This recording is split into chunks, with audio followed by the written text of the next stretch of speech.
जय श्री गणेश की मित्रों। कुंभ सहित इन 3 राशि वालों को शमशान घाट में इस चीज़ को तत्काल लगा कर आना है और जल्द बनोगे धनवान। आपका अपना ज्योतिषाचार्य दीपक कुमार आपके अपने YouTube चैनल फलित ज्योतिष में आप सभी लोगों का हार्दिक स्वागत करता है। मित्रों, ज्योतिष के बारे में बहुत सी ऐसी बातें हैं जो आधुनिक युग में कार्यरत विद्वान ज्योतिषाचार्यों के ज्ञान में भी नहीं है। इसका कारण यह है कि उन्होंने शास्त्रों को वहीं तक समझने का प्रयत्न किया है जहाँ तक फल गणना के लिए आवश्यक है। उन्होंने इस शास्त्र के सिद्धांतों के महाविज्ञान को समझने का प्रयत्न ही नहीं किया है।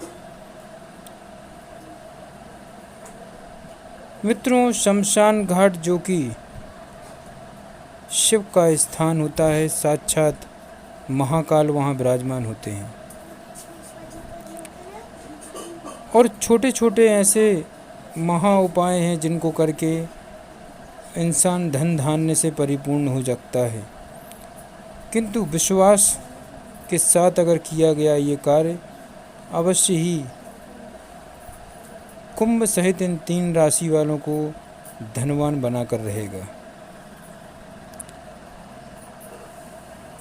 मित्रों, आजकल ये समझा जा रहा है कि ज्योतिष शास्त्र की उत्पत्ति सौर मंडल के ग्रहों के आधार पर हुई है, पर ये एक भारी भ्रम है। वस्तुतः सौर मंडल के ग्रहों का नामकरण ही इन 9 तरंगों 9 ग्रहों के वैज्ञानिक सिद्धांत पर किया गया है। इसी कारण ज्योतिष के बारे में भ्रम फैला हुआ है। आलोचक कहते हैं कि ना तो सूर्य ग्रह है न चंद्रमा है, फिर ज्योतिष में इसका उल्लेख क्यों है। राहु और केतु भी कोई ग्रह नहीं है, फिर भी इनका उल्लेख क्यों है। ज्योतिषाचार्य गण इसका संतोषजनक उत्तर नहीं दे पाते।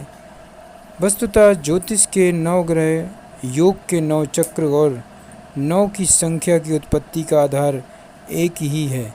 9 निधि, 9 देवियाँ, 9 रातों की नवरात्रि, 9 मुख्य देवता, 9वां आकाश, सत्य को आवर्तित करने वाले 9 पर्दों की उत्पत्ति सूत्र एक ही है। 0 से 9 तक की संख्या की उत्पत्ति भी इसी सूत्र से हुई है।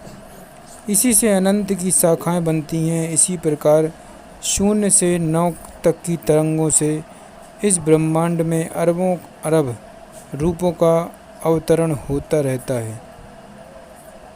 उनकी प्रवृत्ति के अनुसार उनका नामांकरण किया गया है।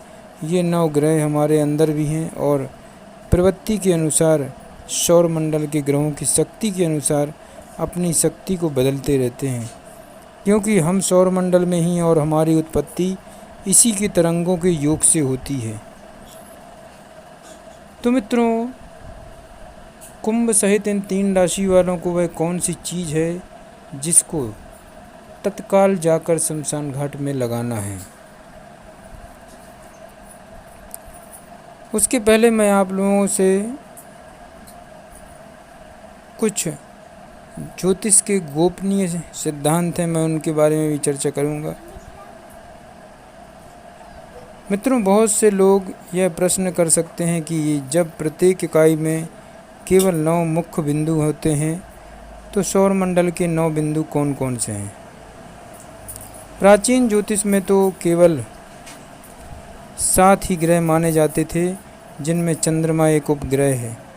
यहाँ यह स्पष्ट समझना चाहिए कि प्राचीन ऋषिगण ब्रह्मांड और सौर मंडल की स्थिति, गति, उत्पत्ति को पृथ्वी की इकाइयों का अध्ययन करके और 9 ग्रह, 27 नक्षत्र और 12 राशियों जो कि इस पिंड रूपी मानव अंग पर ही विराजमान रहते हैं एवं स्वयं अपने शरीर के ऊर्जा बिंदुओं की ध्यान योग में गतियाँ एवं क्रियाओं को अनुभूत करके जानते हैं। वे समझ गए थे कि इकाई चाहे कोई भी हो, उसकी ऊर्जा संरचना एक ही होती है। मित्रों, इसीलिए कहा गया है यथा पिंडे यथा ब्रह्मांडे। जो ब्रह्मांड में चीज़ें विद्यमान है वही इस पिंड रूपी मानव शरीर पर विराजमान है। वस्तुतः किसी इकाई के ऊर्जा चक्र में मुख्य ऊर्जा उत्सर्जन बिंदु कई होते हैं। इनमें से मुख्य 9 को लेकर अन्य को इनके ही संयोग से उत्पादित माना गया है। मित्रों, इसके बाद उप मुख्य बिंदु, फिर उनसे छोटे बिंदु तो करोड़ों अरबों में होते हैं। यह एक शरीर का वितरण है जिसका विस्तार से वर्णन करना यथासंभव नहीं है। इसके लिए अवश्य ही कहा गया है कृत ब्रह्मांड रहस्य। विभिन्न शास्त्रों में भी 9 में से 2 बिंदुओं को छोड़ दिया गया है। उनमें केवल 7 की ही उपयोगिता है। ऐसा माना जाता है कि 9 में से 7 की ही स्थिति सबसे मजबूत है। इसलिए योग में 7 बिंदुओं की साधना की जाती है। तंत्र में भी 7 की ही साधना का विज्ञान है। इसी तरह ज्योतिष में भी 7 ही ग्रह की मान्यता थी। सूर्य, मंगल, बुध, बृहस्पति, शुक्र, शनि और पृथ्वी पर हम रहते हैं। हमारा संपूर्ण सर्किट पृथ्वी पर ग्रहों के प्रभाव से ही प्रभावित होता है। इसलिए पृथ्वी का स्पष्ट उल्लेख नहीं किया गया, पर स्थान आदि के विवेचन में पृथ्वी का प्रभाव समाहित हो जाता है। मित्रों, चंद्रमा एक उपग्रह है, पर इसका प्रभाव भी अत्यधिक पड़ता है क्योंकि यह पृथ्वी का ही उपग्रह है और पृथ्वी के चारों ओर घूमता रहता है। यह सबसे नज़दीक भी है, इसलिए यह 8वां ग्रह है। राहु और केतु ग्रह नहीं बल्कि धन ध्रुव और शरण ध्रुव हैं, जिनके बिना कोई इकाई बन ही नहीं सकती। आधुनिक युग में भी अनेक ज्योतिषविद आधुनिक खोजों के 3 ग्रह को ज्योतिष गणना में प्रयुक्त कर रहे हैं। हमने उनके भी प्रभाव को भी आप लोगों को बताने की कोशिश की है।